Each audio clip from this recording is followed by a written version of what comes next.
Welcome back into the ASUG News Studio. My name is Tom Wilgum. I am co-editorial director of asugnews.com.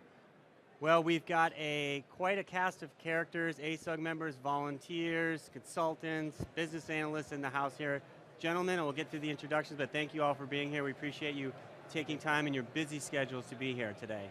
Sure. On my right here is Jamie Oswald. He's with Arch Cole. Thank you, Jamie. And these three guys all work for EV Technologies. We've got Dallas Marks on the end, Eric Vallo, and Greg Myers. Guys, thanks for being here. Thanks. I've seen your pictures all over this fine dolphin resort we have here, but I know you guys are down in the weeds meeting with all the executives.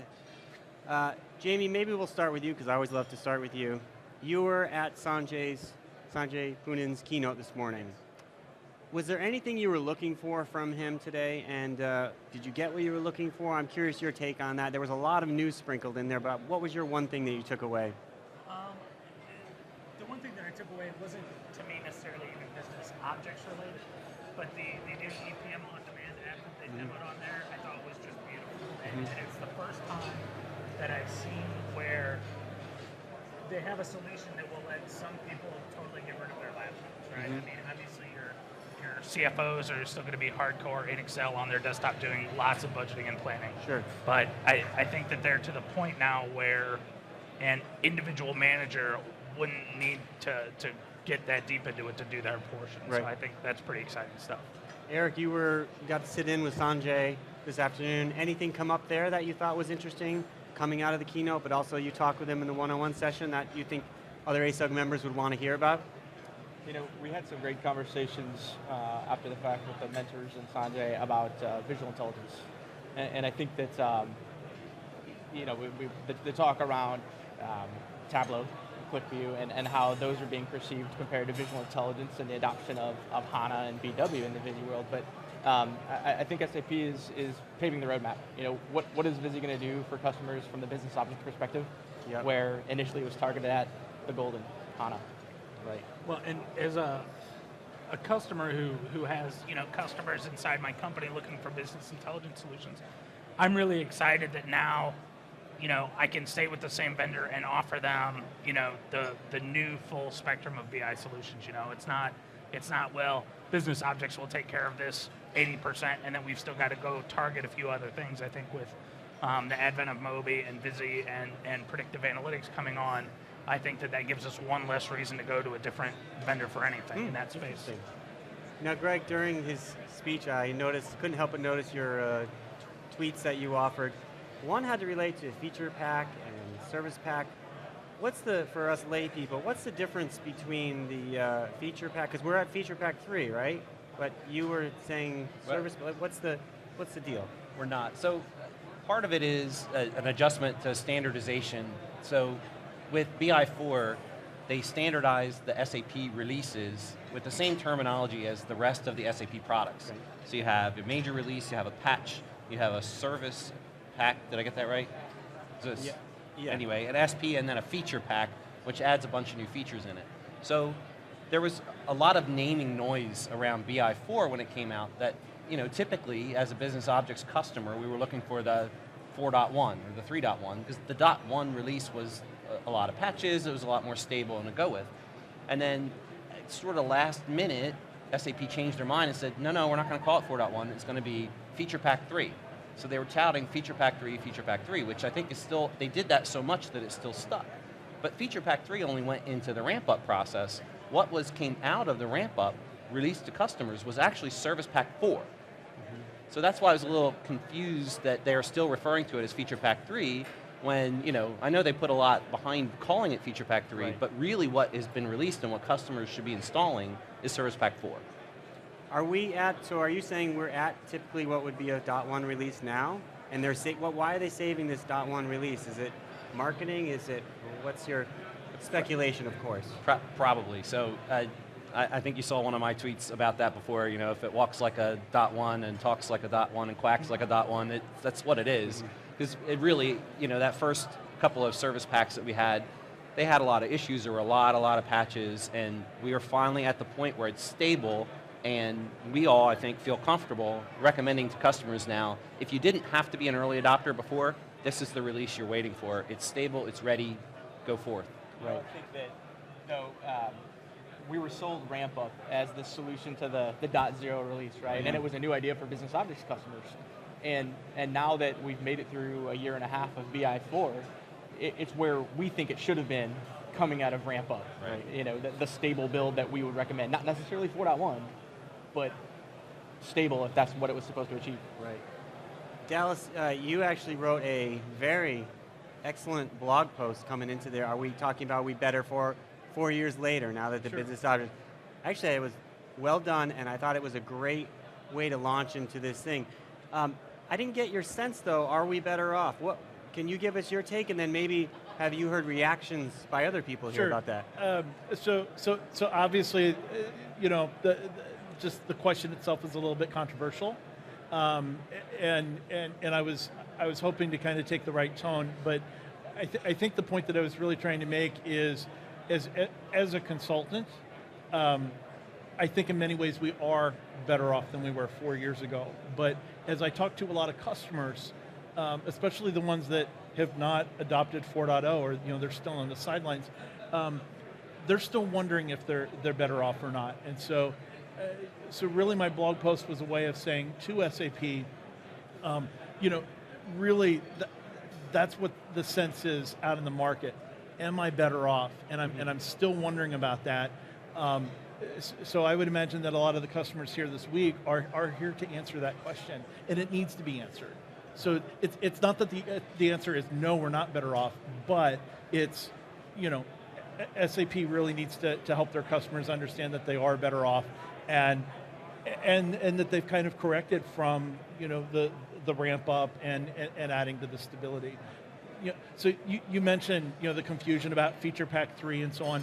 I guess one of the things I'm hoping for this week, maybe as an early adopter, is are they ready to talk about 4.1, which is coming next year, or are they still trying to bring the mass market up to speed on what Feature Pack 3 is? And it sounds like from this morning that's the direction that they're going, that maybe they're not ready to start talking about 4.1 yet. Yeah, well, I think a lot of customers are at the point where unless they had to go to BI4 for some reason, they had just been lurking. So I think one thing that SAP wants out of this event specifically is the feeling that BI4 is now ready for the masses, and I think that's coming across. I know a lot of the people I've talked to are definitely at the point where they want to know who has already gone, what sort of issues are they having, and are other customers comfortable recommending? Eric, as you look across your vast consulting empire, what are the reasons that people are sticking with 3.x?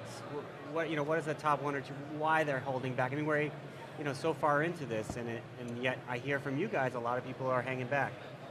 Sanjay actually quoted a statistic that struck me this morning. I think he said, 70% of our time is spent in, keeping the lights on, make sure everything's running, and the other 20 or 30% is invested in innovation, right? And I think the reality is customers have to look at BI4 as a bigger investment than XI3.1 is. It was a ground up rewrite, it's new architecture, and there's definitely an implied cost to both implementing it and sustaining it that's higher than XI3.1 was. Greg, we did an article together about the support issues. Has anything changed? I know my article, I'm sure, shook up the entire ecosystem, but what, coming out of the Influencer Summit the other day, is support for a business object continue to be a challenge? I think it is still a challenge, and SAP willingly admits that it's a challenge, but they are extremely aggressively they're improving on it. They're open, they're working on lots of different initiatives now to make it better. For one, if you're not aware, they have a Twitter handle now, SAP Support CE for customer experience. Yeah, I see some of your angry tweets there on Friday afternoon. Occasionally, but I have, in desperation, tweeted that at 2 o'clock in the morning on a Saturday night, Sunday morning when I was working on a server and had an issue, and they got back to me via Twitter. So, I mean, it's awesome. They also just opened up a customer engagement initiative where they're going to do a total rewrite, ground up of the service marketplace. Right. So how we get support, how we find knowledge base articles, how we download it's all going to change, and it's all based off of customer feedback. You know, on top of that, they're here. They are Yeah, here. they're here. They have a presence. Yeah, and they were in the Influencer Summit, and they are extremely willing to listen to people's issues, and then they go back and they try to make it better. I think the logical question would be to follow up and ask you what you were doing at 2 a.m. working, but I'm actually going to go down to Dallas for another question. Sure. Dallas, mobility is something in your wheelhouse, and I'm wondering, maybe he's trying to get a bonus for all his extra work. Mobility's in your warehouse. We see a lot of these presentations. Jamie was awed by some of that stuff. What's the sense you get now with the BI and the mobility initiatives that SAP is doing? Well, I think there's been some stumbles with some of the point releases, but I think we're really at a point where customers really ought to start looking at it. One of the things that I hear a lot from the people in the trenches is, well, nobody's asking for it yet it's usually the executive team and the mid-managers that are going to be the first people bringing these devices to the office. And so I really look at it as a way for BI shops to re-engage with that part of their business. Jamie, mobility from your point of view at your company, what's the strategy there? Well, I think it's really important. We've actually had a lot of success getting people engaged with mobile solutions because we put some BI on their iPads. So, iPads came out a couple years ago, and everybody was really happy to have, the internet and the email and stuff on that big, beautiful device. But we didn't get them thinking about how they could effectively run their business off of it. And now we have some Explorer content out there. We have some Roamby content out there, and it really, now that executives, are able to pull stuff up immediately, their next question is, all right, well, what can I do with that now? And so I really think that, if your company is struggling to get into mobile, it's coming, you can use BI to sort of, lead that effort. Now, the problem is then you sort of become the mobile help desk because they're the last person you're the last person that they talk to about mobile, so any problem they have is fair game for them to ask you. Right. Greg, HANA we heard a lot about today. I'm wondering, is that, I was struck by Bridget when she got up there earlier and said, hey everybody, HANA, and there was a smattering of applause, probably the SAP executives in the house. But that reception was not warm, and I wonder if that's somewhat indicative of the HANA, what you guys are seeing. And I mean, everyone sounds like they love it, but I'm going to wait and see, learn more about it. Is that what you guys are hearing? It's a brand new technology. Again, the cost of entry is quite high, even though comparatively other products are just as expensive. It's still, you have to have a solid use case to justify the cost to get into it, and it's not as tried and true as the other competitors out there. Granted, it's something totally new and totally innovative, and I think a lot of people are seeing it more as, especially on the business object side, I don't think a lot of attention's been paid to the benefits of what we could run analytics on it. They're really, right now, it's focused on other things, especially right now with BW on HANA. That's where the focus is, and not so much where it would make sense for a crowd like is here today. Right. These are all business intelligence analytics people, and we want to see how does it do those aggregates on the fly? How does that make what I'm doing right now faster? How does it make it better? Right. So. Well, gentlemen, go ahead. Oh, sorry, didn't mean, go ahead. Well, no, I was just going to say from a classic business objects perspective, like is heavily represented here, we've always, been very adamant that the database, it doesn't matter. It's very agnostic. Once you put it into a universe, what happens before that doesn't really matter. And I think one thing that SAP has maybe not reached this group with yet is that HANA actually improves the way that you interact there, and so it's not just, it's like Oracle but faster. There's extra sauce in there, and I think that's one thing that people aren't quite getting yet. Right. Well, I also wanted to plug, we have some books. Who's got books coming out? Book out and book coming out. Who do we have here? So Web Intelligence. Web Intelligence. It is hot off the press. It was literally sent from the printer to this show. And so me and several other co-authors have worked on that. And these gentlemen have their book coming out as well. What's your book going to be all about, guys? Business Object System Administration.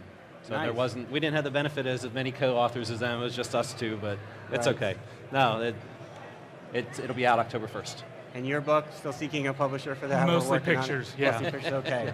Well, guys, thank you very much for being here. It was great to see you again, and good luck in your sessions and as the event goes out. Thank you. Thank you. Thanks.